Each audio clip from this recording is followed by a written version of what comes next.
if you follow the sequence of events from the DCA data to the military primary data, then confirmed by the international agencies, FAA and TSB, we confirmed through satellite data that north and south could be the possible location of the aircraft.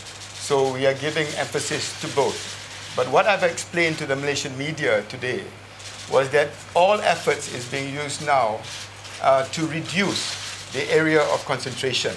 And that can be done by relooking at satellite data that we already have, seeking assistance from other friends that have satellite capability, radar capability, primary and secondary, for them, if they already looked at it earlier, to re-look at them.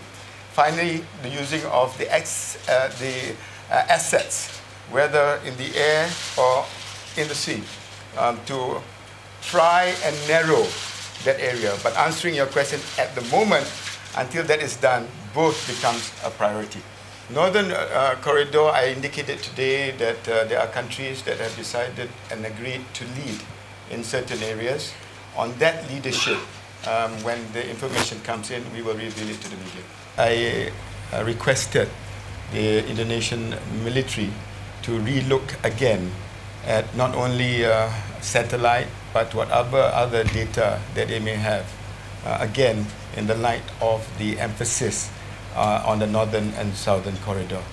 The southern corridor we face more challenges because the area is huge.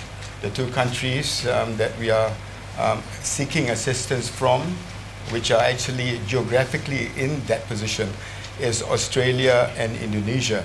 And I was speaking to Secretary Chuck Hagel this morning regarding the possibility of looking at the US satellites, radar, and aircraft and vessels to assist us in the southern corridor.